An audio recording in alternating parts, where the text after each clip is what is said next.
good morning, or good afternoon, depending on where you are. So I talk about the importance of comprehension and having pattern recognition skills. And it's because when you start to do that, notice the trends, make a point of noticing trends, and, you eventually figure out a recipe, if you will, for different events. And I'd been going on and on for about the last week or so about how United States and other nations saying, oh, well, we're not going to send them, meaning Ukraine, battle tanks, main battle tanks, the heavy armor. And I'd been saying, oh, that means they're going to. And I said, give them 2-3 weeks. And they're going to be starting talking about providing the heavy armor, the main battle tanks. Well, I seem to have missed the date a little bit. Probably 1 to 2 weeks off because they are already starting to walk back starting today, and that is what I want to show you. I've got 2 different articles dealing with this. Link them in the description as well as the first comment, as always. Germany isn't ruling out sending tanks to Ukraine, says vice-chancellor. Now remember, yesterday, and I can't remember which day they had said it, but yesterday I had reported on how they had more or less said, well, we don't have any intentions of sending them these Leopard battle tanks. In fact, I think I covered that last night. I remember talking about it. Well, now they're saying, well, right here, it says Berlin can't rule out sending German Leopard main battle tanks to Kiev amid its conflict with Moscow, Vice-Chancellor and Economy Minister Robert Habeck has said. His statement followed the voicing of a similar opinion by 2 high-ranking officials. Last week, Germany announced the delivery to Kiev of 40 Marder infantry fighting vehicles and a U.S.-made Patriot air defense battery. But the government, of Chancellor Olaf Scholz has been under pressure from Ukraine and some politicians at home and elsewhere in the EU to also introduce Leopard tanks into its military aid packages. In his interview with broadcaster ARD1 on Sunday, Habeck suggested that Berlin could well give in to this pressure. You don't say. Well, then this article came out today. UK mulls unprecedented arms supplies to Ukraine, says Sky. I assume they probably mean Sky News, I'm thinking. Says here, Britain may soon announce a delivery of 10 Challenger 2 tanks to Kiev. Sky News reports citing both Ukrainian and UK sources. While symbolic, the first ever delivery of Western-made battle tanks is meant to encourage the U.S. and Germany to do the same, the outlet said. PM Rishi Sunak's government has been discussing the possibility for a few weeks, according to the outlet, which suggested some kind of official announcement might be made on January 20th, when the U.S.-led contact group for arming Ukraine is scheduled to meet.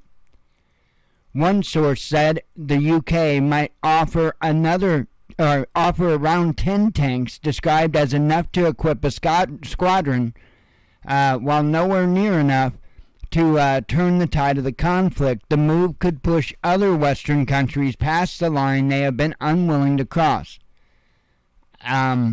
What do you mean? They've been crossing every single line as they came to it. Oh, we're not going to send them this type of missile system because it could be altered and used for offensive purposes. And then, a week later, well, we're going to send them one of these. It's just the same song and dance. That's what I'm getting at. It's the same song and dance. And then while they're doing the singing and dancing, of course, their agents of corruption, if you will, are out there banging the war drum saying, you're not patriotic American unless you send us a bunch of free stuff. Right? Well, that's kind of pretty much the attitude they try to have here. No one is doing enough for Ukraine's foreign minister says. Okay, then how about we just turn off the faucet 100%, please? Can we just turn that shit off? The money, the equipment, all the arms, all the intelligence, everything, the corruption. You can have the Biden family. Take it all. We'll be happy to turn that off. But I'm pretty sure that our quote-unquote leadership is not going to feel the same.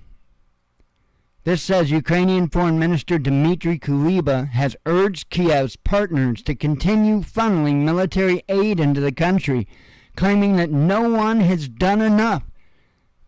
Now all I can hear is little Greta, how dare you? Anyway, Ukraine is grateful to partners for their military aid, but we should remain honest with one another. No one has done enough as long as Russian boots remain on Ukrainian ground. Arming our country for victory is the shortest way to restoring peace and security in Europe and beyond, he tweeted on Monday. Well, he didn't tweet it. His aide tweeted it after he got it from the speechwriter, and, everything was cleared and rubber stamped and all of that. Then he tweeted. Yeah, because that's how that works. The bold statement did not escape the attention of Russia's first deputy permanent representative of the UN, Dmitry Polyansky, who delved into Kuleba's thread to mock his rallying call and suggest that Kiev had different goals in mind. And this is what he said. Translation from Ukrainian. We have squandered our army again. Give us more armies, and we will continue to pretend that we are fighting Russia on our own. And don't forget to sponsor our oligarchs' luxurious life in Europe, he wrote. Well, I'll let you decide whether or not his mocking was actually pretty close to the truth or not, right?